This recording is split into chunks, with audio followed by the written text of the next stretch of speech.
तो पिछली क्लास में हम लोगों ने यहाँ पर रिफ्लेक्शन के बारे में बात करी थी। रिफ्लेक्शन आप लोगों को अच्छे से समझ में आ गया होगा। The process of sending back the light रे व्हिच फॉल्स ऑन इट। चलिए, जहाँ पर मैंने आपको इमेज फॉर्म करके दिखाई थी, एक पॉइंटेड ऑब्जेक्ट की भी और एक एक्सटेंडेड ऑब्जेक्ट की इमेज कैसी बनती है एक प्लेन मिरर के ऊपर। ठीक है, अब मैं आपको बताता हूँ। देखो, रिफ्लेक्शन बेसिकली दो तरीके का है। बहुत छोटी छोटी बातें हैं ना, कई बार सिंपल सिंपल क्वेश्चन आते हैं, छोटी छोटी होती है। एक होता है regular reflection. There is a regular reflection.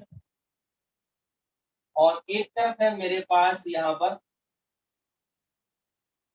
Diffuse reflection.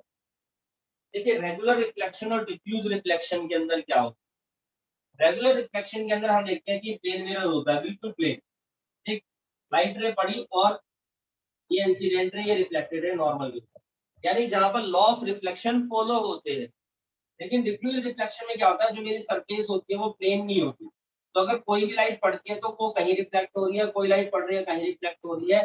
There is no, मतलब कि किसी भी तरह के लॉ ऑफ रिफ्लेक्शन को वो फॉलो नहीं करेगा यहाँ पर। इतनी सी बात।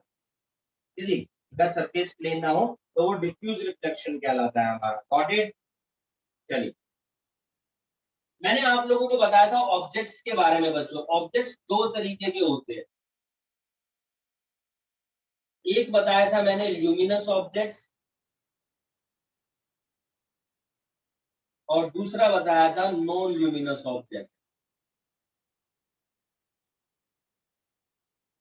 अब हम आपको बताते हैं इमेजेस के बारे में। इमेजेस भी हमारे पास दो तरीके की होती है बेटा। ठीक है, एक तो होती है रियल इमेज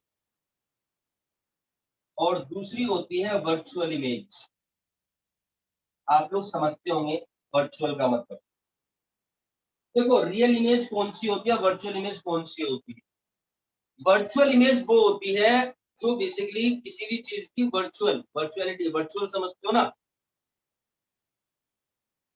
जैसे कि हम लोग शीशे में अपनी शक्ल देखते हैं मिरर के अंदर, तो वो वर्चुअल इमेज है, यानी हमारी एक इमेज है। मान लीजिए अब जैसे मैं आपको पढ़ा रहा हूँ, अगर इसको मैं वर्चुअली रिप्रेजेंट करता हूँ, इल्यूजन, जी हाँ लगभग, वो वर्चुअल कहलाता है ना। विजन, एक तरीके से मैं आपसे बोल रहा हूँ कि एक लाल रंग की बॉल है और कोने में मैं इसमें से ऐसे ऐसे ठप्पा मार रहा हूँ। तो ये एक ऐसा एग्जाम्पल है जिसको आप इमेजिन कर सकते हो, सोच सकते हो, और आपको हो सकता है अपने विजन के अंदर लाइव दिखाई दे कि मैं ऐसा कर रहा हूँ, है ना। मैं तुमसे बोल दूं कि वॉयलेट कलर की मेरे पास बॉल है, मैं ठप्पा मार रहा हूँ। आधो को ये नहीं पता वॉयलेट कलर कौन सा होता है, वो उसको इमेजिन नहीं कर पाएंगे ना। लेकिन रेड कलर को इमेजिन कर पाना, उसको विजन को बिल्कुल इल्यूजन देख पाना आसान है। तो इस तरीके से मतलब वर्चुअलिटी, हम वर्चुअल हम उसको देख रहे हैं, एक्सप्लेन करवा रहे हैं। वो तो चलो बहुत डीप में बात हो गई है, तो बहुत सिंपल है। वर्चुअल इमेज मतलब जो इमेज हम शीशे में देखते हैं मिरर के अंदर अपनी, वो वर्चुअल इमेज है। और सिंपल करती है, यानी the image from behind the mirror.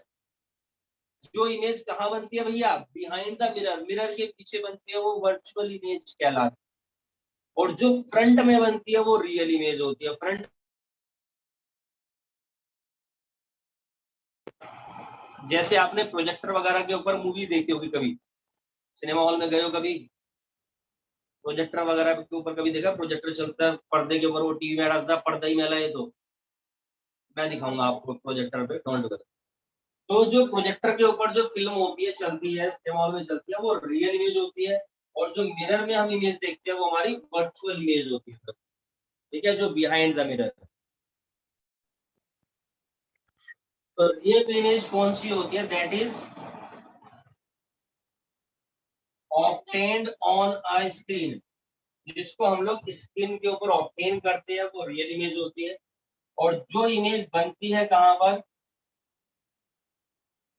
Behind the mirror, वो हमारी वर्चुअल इमेज होती है। बच्चों देखिए, मान लीजिए प्लेन मिरर, कोई ऑब्जेक्ट यहाँ खड़ा है, तो उसकी जो इमेज बनेगी वो यहाँ पर बनेगी, है ना। ये ऑब्जेक्ट है और ये इमेज है। तो ये देखो कहाँ बन रही है, बिहाइंड द मिरर के पीछे बन रही है ना। तो it means it is a virtual image.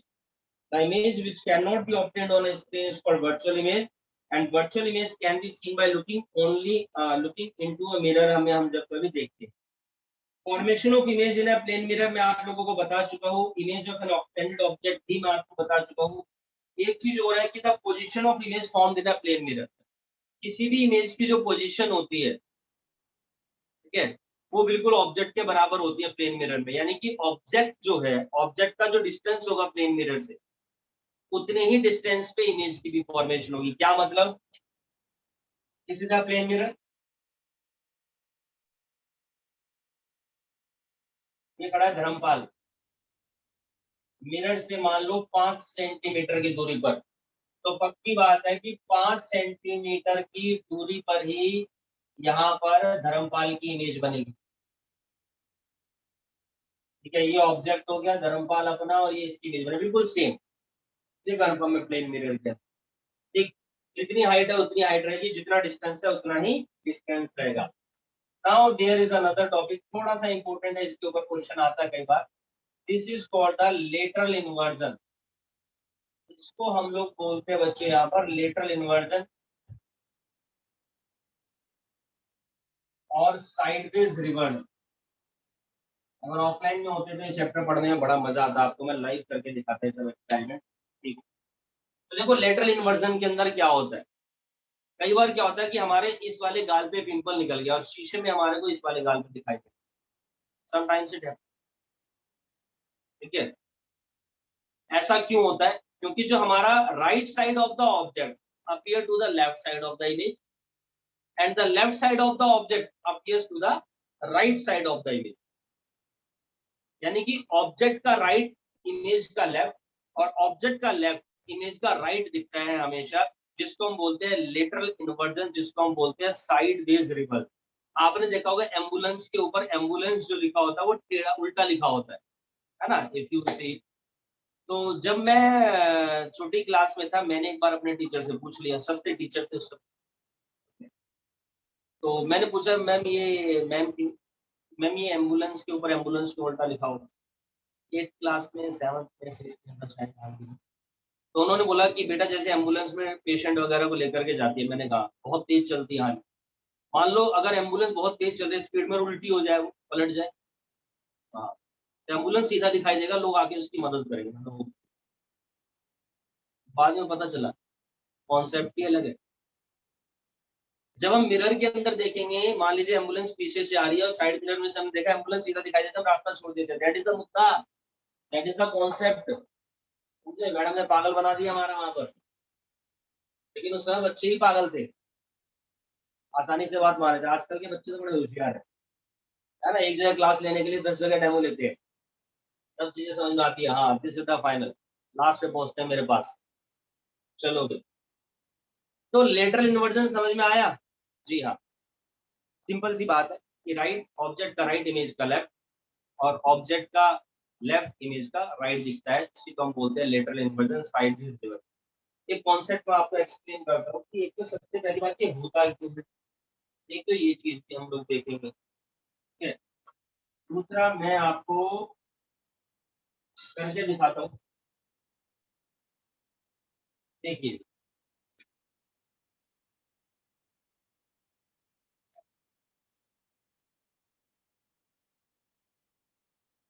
I think आप लोगों को विजिबल भी हो जाना चाहिए शायद। देख रहा है आप लोगों को ये क्या लिखा हुआ है, ये रेड, लेकिन ध्यान से देखो ये क्या लिखा हुआ,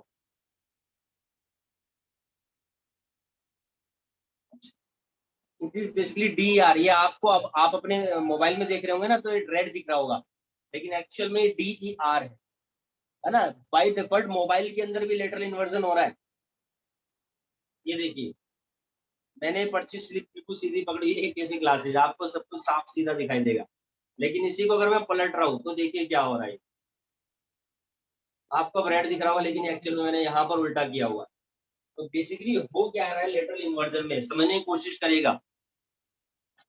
ये देखो यहाँ पर ये मेरा हाथ है, मैं ब्लैक मार्कर से मैंने यहाँ पर जो इधर मार्क किया है, ये देखे इस तरफ मैंने मार्क किया, ये आपके सामने मार्क किया।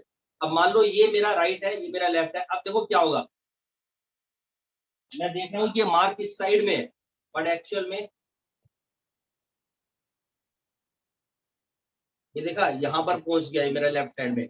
यानी कि होता क्या है, मिरर जब होता है जिसके अंदर हम लेटरल इन्वर्जन की बात कर रहे हैं, इमेज होती है 180 डिग्री पे घूम जाती है भाई साहब पूरी, जिसकी वजह से लेटरल इन्वर्जन हुआ है एक्चुअल में। ठीक है, अगर कोई आपसे क्वेश्चन पूछे तो क्या होता है 180 डिग्री में पूरा मुद्दा रोटेट हो जाता है, जिसकी वजह से हमारे को लेटरल इन्वर्जन शो होता है, साइड वेज रिवर्स। इसकी वजह से एम्बुलेंस के पीछे आगे एम्बुलेंस भी उल्टा लिखा होता है, ताकि कोई भी अगर ट्रैफिक जैम में अगर वो गाड़ी फंसी हुई है आगे उसको मिरर में देखेंगे तो हमें सीधा दिखाई देगा, तो हम उसको जो है रास्ता दे देंगे बच्चों।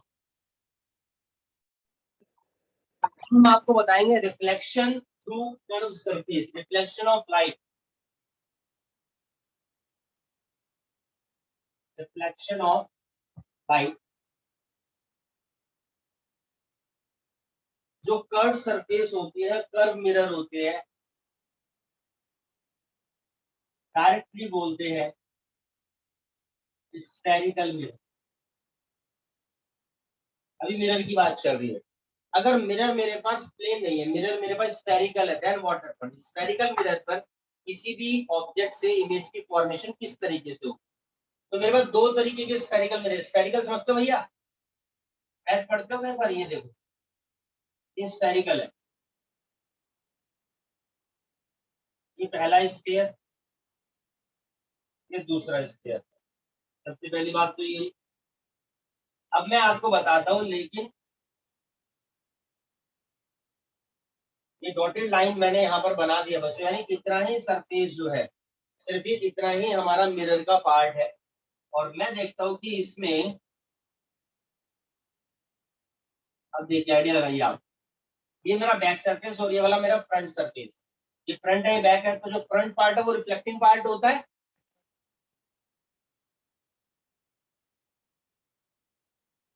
एक लाइन मैंने यहाँ पर खींच दी जो इसके सेंटर से होकर के जा रही होगी, इसको हम बोलते हैं यहाँ पर प्रिंसिपल एक्सिस।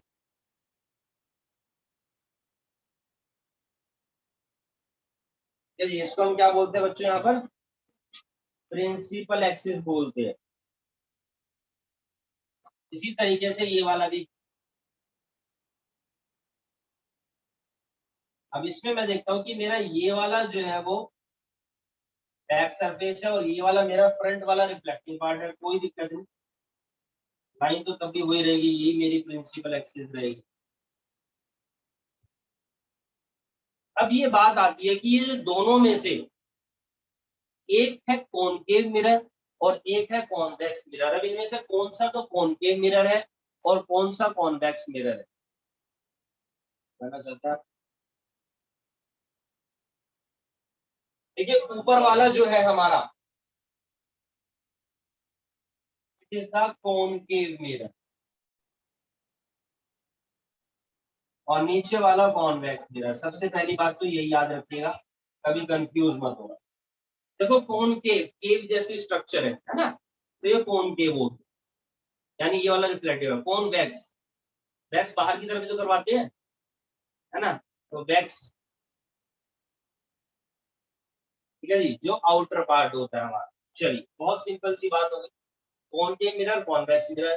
बात नंबर एक, प्रिंसिपल एक्सिस, प्रिंसिपल एक्सिस, ये जो हमारा पॉइंट होता है बच्चों, इसको हम लोग यहाँ पर क्या बोलते हैं, this is called the centre, is called the centre of curvature, centre of curvature भी बोल देते हैं। कर्वेचर मतलब ये जो मेरा रिफ्लेक्टिंग पार्ट है ना, इसी का ये हमारे पास करने में है सेंटर है। और ये जो लाइन जो होती है, जो प्रिंसिपल एक्सिस सेंटर से होकर के जाती है, आपके मिरर को टच करते हैं, दिस इज कॉल्ड द पोल, ये मेरा यहाँ पर पोल कहलाता है। ठीक, दूसरी बात, सेंटर और पोल के बीच में, बिल्कुल एग्जैक्ट बीच में होता है हमारे पास एफ, एफ यानी कि फोकस। और फोकस जो होता है वो बिल्कुल रेडियस का हाफ है, focus is equal to half of radius, यानी आर अपॉन टू, कोई समस्या तो नहीं इस बात से। दूसरी बात, अब ये जो मेरा फोकस है और ये जो मेरा पोल है, इन दोनों के बीच का जो गैप होता है उसको मैं स्मॉल एफ से रिप्रेजेंट करता हूँ, this is called the focal length, this is called the focal length, ये मेरी यहाँ पर बच्चों फोकल लेंथ कहलाती है, समझे, this is called the focal length, ये मेरी यहाँ पर फोकल लेंथ कहलाती है। तो रेडियस है, सेंटर ऑफ कर्वेचर है, पोल है, प्रिंसिपल एक्सिस है, फोकस है और फोकल लेंथ है। सेम चीज यहाँ पर हमारे पास इसके अंदर भी है, कोई डिफरेंस नहीं है इसके अंदर भी जो है। ये बात समझ में आई। हम सबसे पहले जो बात करेंगे वो कॉन्वेक्स के बारे में ही बात करेंगे, ऑलराइट, सॉरी कॉनकेव के बारे में बात करेंगे। अब कॉनकेव मिरर के बारे में आगे बात करने से पहले हम लोग यहाँ पर जब देखते हैं कि इसके अंदर किस तरीके से इमेजेस की फॉर्मेशन होती है, सबसे बड़ी समस्या बच्चों के साथ यही आती है, रे डायग्राम। सर ये समझ में नहीं आता कि रे कहाँ से तो आएगी और कहाँ जाएगी और इमेज कहाँ बनेगी, ऑब्जेक्ट यहाँ खड़ा है तो इमेज कहाँ बनेगी, सब कुछ भूल जाओ, सब कुछ छोड़ दो। आप लोगों ने अभी तक जो कुछ भी सीखा है स्कूल में, कहीं और किसी जगह टीचर से, भैया से, दीदी से, सब कुछ जो मैं कह रहा हूँ सिर्फ वो तरीका याद है, ठीक है जी। हमारे पास यहाँ पर रे डायग्राम करने के बहुत आसान तरीके हैं। देखो इसके लिए 4 तो है रूल और टोटल 6 है केस, ये सब याद हो जाएंगे। 4 रूल है, 6 केस है। तो रे डायग्राम बनाने का और इस चैप्टर को उंगलियों पे टिप्स पे करने का सबसे आसान तरीका और सबसे लाजवाब बात, 4 गोल्डन रूल्स, ये याद रखने हैं। ये याद हो गए, समझ लो पूरा चैप्टर आ गया, और कुछ नहीं करना। तो rule number 1 CC, rule number 1 क्या है, तो रूल नंबर 1 है जी सीसी। रूल नंबर 2 है पीपी। रूल नंबर 3 है पीएफ और रूल नंबर 4 है एफपी। बस इतनी सी बात याद रखनी। रूल नंबर 1 सीसी, अब इसका मतलब क्या है, तो मेरे पास ये रहा concave mirror,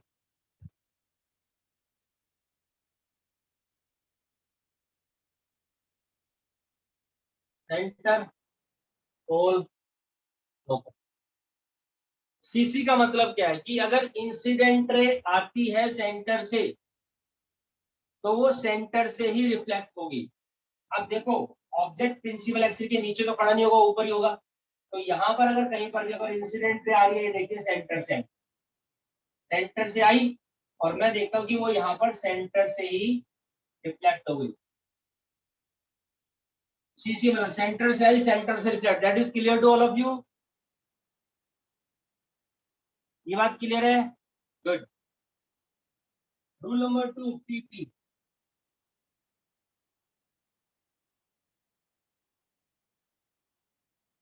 centre pole. Rule number 2 अगर कोई इंसिडेंट रे आती है पोल पर तो पोल से रिफ्लेक्ट हो जाएगी। अगर पोल पर आती है, पोल पे इंसिडेंट होती है तो पोल से रिफ्लेक्ट हो जाएगी। और इसमें अच्छी बात क्या है कि इस वाले केस में एंगल आई एंगल आर के बराबर होगा, that is rule number 2। Now rule number 3, ये रूल अप्लाई कैसे करने हैं वो भी बताऊंगा। Centre focus focus. देखिए रूल नंबर 3 क्या है, पीएफ। पीएफ का मतलब क्या है, अगर कोई भी लाइट रे, कोई भी इंसिडेंट रे अगर पैरेलल आती है, अगर कोई भी इंसिडेंट रे पैरेलल आती है, पैरेलल किसके आएगी भाई, यहाँ पर एक ही लाइन है जिसके पैरेलल आ सकते हैं प्रिंसिपल एक्सिस। अगर कोई भी इंसिडेंट रे प्रिंसिपल एक्सिस के पैरेलल आएगी, मान लो ये आएगी पैरेलल, बिल्कुल पैरेलल आई, तो ये फोकस पे से रिफ्लेक्ट होगी। ये देखिए this is reflected through the focus. PF मतलब पैरेलल आएगी तो फोकस पे से रिफ्लेक्ट होगी। रूल नंबर 4,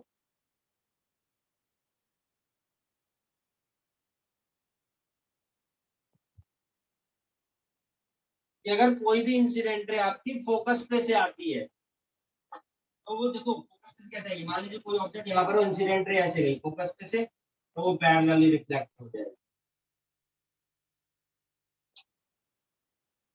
समझे, this is the rule number 4। अगर कोई भी इंसिडेंट ले फोकस पे से आती है तो वो पैरेलल भी आपके प्रिंसिपल एक्सिस के रिफ्लेक्ट हो जाएगी। तो 4 रूल है, सीसी, पीपी, एफपी और पीएफ। जब समझाने की कोशिश करते हैं कि अगर कोई भी ऑब्जेक्ट कहीं पर उसकी पोजीशन है तो किस तरीके से इमेज बनेगी, तो ये हमारे पास 4 रूल है, उसके 6 केस है। देखो किस तरीके से होंगे वो 6 केस मैं आपको ये भी बता दूं। केस नंबर 1 सबसे पहले बात, ऑब्जेक्ट कहां पर खड़ा होगा, ऑब्जेक्ट है बिटवीन फोकस एंड पोल, मान लो फोकस और पोल के बीच में खड़ा है,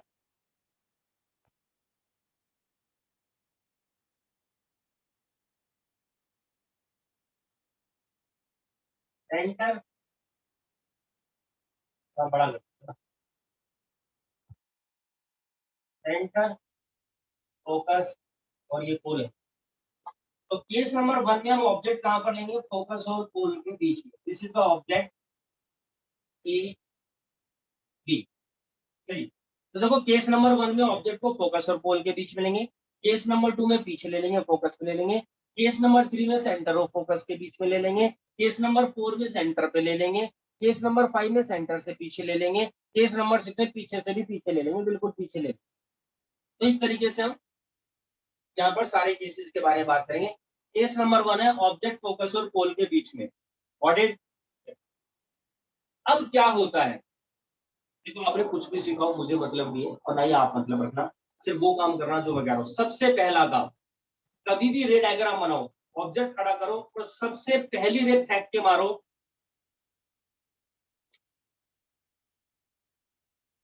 पैरेलल, सबसे पहली रे हमेशा पैरेलल फेंक के मारो प्रिंसिपल एक्सिस के। अगर हम कोई भी इंसिडेंट है पैरेलल फेंक के मारेंगे, कहां से रिफ्लेक्ट होगी, सर फोकस खत्म, फोकस एंड ऑफ डिस्कशन। लो, सबसे पहली रे फेंक के मारी मैंने पैरेलल प्रिंसिपल एक्सिस के, कहां से रिफ्लेक्ट होगी जी, फोकस पे से रिफ्लेक्ट।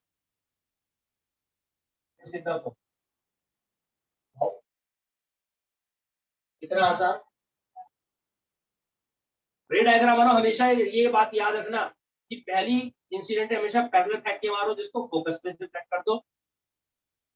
दूसरी बात, दूसरी इंसिडेंट रे मारो हमेशा सेंटर से, और सेंटर से अगर इंसिडेंट करेंगे कहां से रिफ्लेक्ट होगी वो, सेंटर से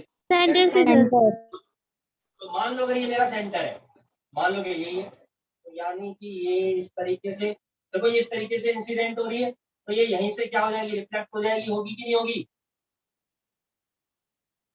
यस सर। दोनों रिफ्लेक्टेड रे जा रही है, ये पैरेलल गई फोकस से, ये सेंटर से आई, सेंटर से रिफ्लेक्ट हो गई। अब हम ध्यान से देख रहे हैं कि दोनों जो रिफ्लेक्टेड रे डाइवर्ज हो रही है, डाइवर्जिंग रेज जो होती है वो ऐसी रेज होती है never meet at any point, जो कभी भी कहीं पर भी मीट नहीं करती। डाइवर्जिंग रेज कभी भी एक दूसरे से मिलती नहीं, और जब तक मिलेगी नहीं, एक दूसरे को काटेंगे नहीं, तो भैया इमेज की तो फॉर्मेशन होगी नहीं, ये भी कंफर्म है। तो हम लोग क्या करते हैं, इनको बिहाइंड द मिरर मीट करवाते हैं। अब ये इमेजिनरी होती है, लाइन एक्चुअल में जा थोड़ी नहीं होती है। मैं चार्जर दे 9% बैटरी जा रही है बस, चार्जर दियो। And this is the A dash and this is the B dash. So this is the formation of charger they. image A dash B dash of an object AB. अच्छा class में charger दे, unnecessary mic open ना करें, charger दे, पानी दे, juice दे, बेटा recording चल रही होती है यहाँ पर। ऑब्जेक्ट है ए बी, उसकी इमेज है यहाँ पर A dash B dash. That concept is clear to you? कोई बच्चा ऐसा जिसको ये कॉन्सेप्ट क्लियर ना हो? बहुत सिंपल बात मैंने बताई है।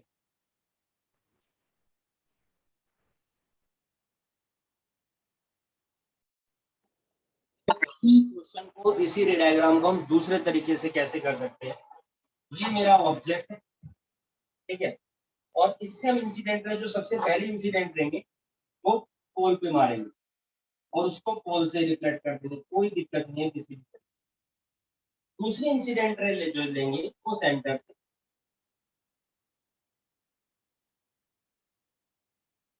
और वो सेंटर से ही रिफ्लेक्ट हो जाएगी। अब ये भी डाइवर्स हो रही है, कहाँ मीट करेंगी, या एंड में। तो होना वही है, ए बी, और ये इमेज बन गई ए डैश बी डैश।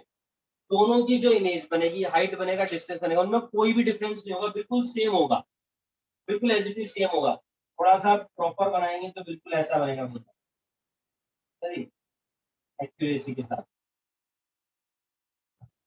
मेजरमेंट लेकर के। तो हम देखते हैं कि दोनों में कोई डिफरेंस, दोनों सेम ही तो लग रहे हैं, बिल्कुल सेम पोजीशन बने, सेम हाइट के बने। फिर टीचर ने वो वाला गलत क्यों कर दिया, ये वाला गलत क्यों नहीं करा? वो कह रहे हैं जी ये वाला सही है और ये वाला गलत है। अब सस्ते टीचर तो बोल देंगे जी एनसीईआरटी में तो ये वाला डायग्राम है, ये वाला है नहीं, इसलिए वो गलत है, जबकि ऐसा नहीं।